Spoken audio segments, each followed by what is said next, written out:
Ibihe byiza bakunzi bacu, turabasuhuje ndetse tubahaye n'ikaze. Iyi akaba ari KN Radio, ishakiro ry'amakuru yizewe mu Rwanda ndetse no hanze yarwo. Ni amakuru tubagezaho twabanje gukorera ubugororangingo kugira ngo tuyabagezeho ameze neza, acukumbuye hamwe n'itsinda rigari ryacu ry'abanyamakuru. Hari amakuru rero azindutse avugwa, amakuru avuga ko abaturage baturiye umugezi wa Nyabarongo ku gice cy'umurenge wa Ndaro mu karere ka Ngororero bagaragaza impungenge z'umutekano bitewe n'imirambo ikunze kuboneka ku nkengero z'uyu mugezi. Ni amakuru ateye impungenge cyane, hari byinshi aba baturage bari kugaragaza ubona koko biteye impungenge. Ubwo uhise wibaza ngo ni ibihe bibateye impungenge? Icyo tugusaba, umva inkuru yose ubundi ukore subscribe. Ubwo ndavuga mwebwe mutarayikora, ni ukureba hano munsi mugakora subscribe cyangwa se sabone, maze mugakanda no kukazogera. Ubwo mukaba mwemeje iteka ko muzahorana natwe kugira ngo muzajye mubona amakuru yose agisohoka. Niba warayikoze kandi turagushimiye cyane. Ikindi kora like ndetse na share, usangiza abandi ndetse unaduhe comment cyangwa se igitekerezo. Mbere yuko dukomeza iyi nkuru yose, reka tubanze twitsemo gato, turagaruka mu kanya turambura inkuru yose. Ndakwibutsa ko ugikurikiye KN Radio.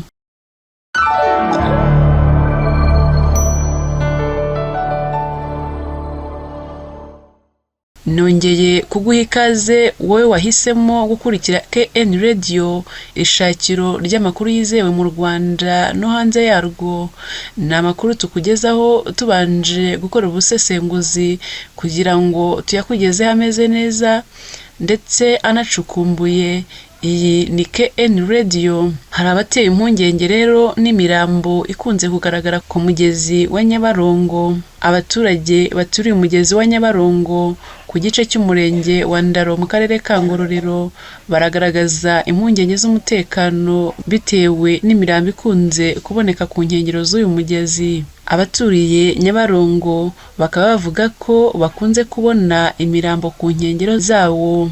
Bamwe mu baturage bagaragaje impungenge z'umutekano wabo bitewe n'imirambo ikunze kuboneka ku nkengero z'uyu mugezi, ndetse no kuba umuhanda Nyange Gatumba uwukikije udakoze, bagatinya kuwunyuramo bwije ngo batagirirwa nabi. Umwe muri abo baturage wo mu kagari ka Bijyojyo yemeje ko bajya bakura imirambo hafi y'imirima yegereye umugezi wa Nyabarongo.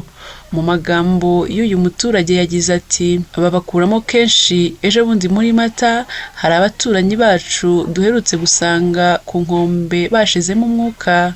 Umudamu umwe w'umurambo wajyanywe kwa muganga basanga yishwe ajugunywa muri Nyabarongo. Hari n'abakurikiranyweho kugira uruhare mu rupfu rwe. Naho uwo musore wacuruzaga amatara bamuzingiye mu mufuka hejuru bashyiraho amabuye kugira ngo atazava mu mazi vuba, umurambo ukagaragara ariko ntitwamenya uwamwishe. Biraduhangayikishije kuko saa moya twese tuba twageze mu nzu, kuko n'umwana muto aba afite ubwoba bwo gusohoka ngo aticwa. Uyu mubyeyi akomeza avuga ko ubuyobozi bukwiye kugira icyo bukora. Mu magambo ye yagize ati, aha hantu nahashatse kera cyane kandi twumva abantu bishwe bakajugunywa muri Nyabarongo. Icyo dusaba ubuyobozi ni ugukaza umutekano, bakahazana irondo ry'umwuga cyangwa ikigo cya gisirikare, wenda bajya batinya, kuko ikigo kiri hano hafi kiba mu karere ka Muhanga.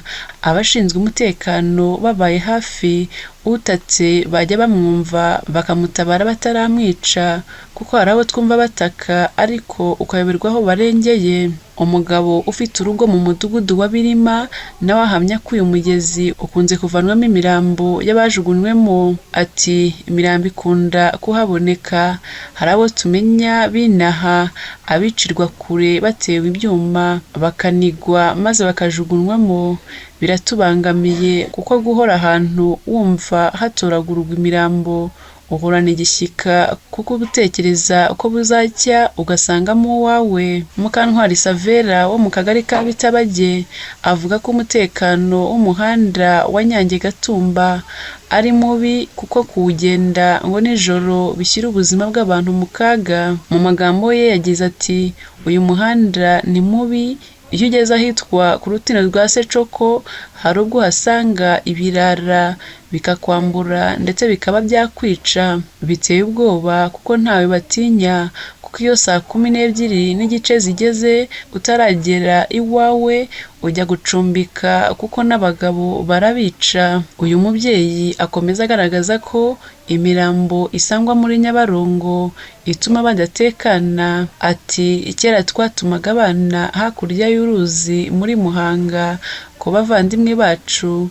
ariko ubu ntiwatinyuka kuko tuba dutekereza ko bahurira mu nzira bakaba babica. Mukantwari w'imyaka 55 avuga ko aha hantu ahatuye kuva kera ari umwana, akaba yarumvise inkuru nyinshi z'imirambo yakuwe muri Nyabarongo. Akomeza agaragaza ko ingendo zaha zose zikorwa ku manywa kubera impungenge baba bafite, bagasaba ko umuhanda wakorwa vuba ukajya unyuramo ibinyabiziga, ibyo bikaba byagabanya urwo rugomo. Ati dusanga uru rugomo rukururwa no kuba aha hari umuhanda mubi, kuko urabibona iyi Nyabarongo ikikije uyu muhanda wa Nyange Gatumba rero ukozwe ukanyuramo ibinyabiziga byinshi, twajya dutega imodoka ikakugeza hafi y'aho utaha, mu gihe ubu moto iduca amafaranga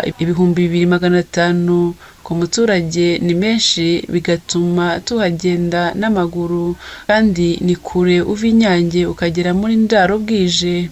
Niyo mpamvu ubuyobozi bukwiye kwiga kuri iki kibazo mu buryo bwagutse. Ubuyobozi bw'akarere ka Ngororero buvuga ko nta muturage ukwiye kugira impungenge kuko u Rwanda ari igihugu gifite umutekano, ngo ndetse ngo n'umuhanda watangiye gukorwa, ariko ko mu gihe bagize impungenge bakwiye kumenyesha ubuyobozi bukarushaho kubafasha gutekana. Ibi ni ibyatangajwe n'umuyobozi w'akarere wungirije ushinzwe iterambere ry'ubukungu Uwihoreye Patrick mu kiganiro yagiranye n'itangazamakuru. Uwihoreye yagize ati namara impungenge abaturage ko umutekano wabo wizewe kuko mu gihugu hose haratekanye, bakamenya ko ubundi abasirikare barinda umutekano ahantu hadasanzwe harimo ku mbibi z'imipaka.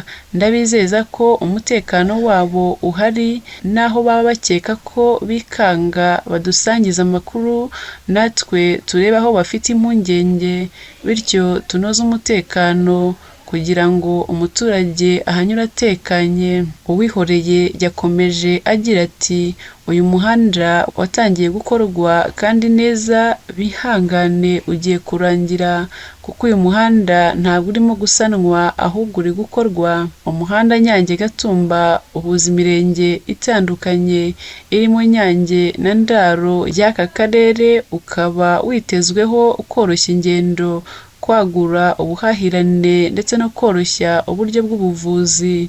Ubusanzwe umurenge wa Nyange wohereza abarwayi ku bitaro by'akarere bya Muhororo, bikaba bivuna abaturage kuko bisaba kujya kuzenguruka mu karere ka Muhanga. Uyu muhanda uzuzura ufite ibirometero 48, ukazagabanya igihe abantu bamaraga mu nzira bajya gushaka inzira nziza ngo berekeze ku karere ka Ngororero gushakayo serivisi.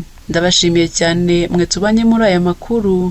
Amakuru yacu nakagaruka, icyo musabwa ni inkunga yanyu ya subscribe kugira ngo mujye muhorana natwe mubona amakuru yacu igihe cyose.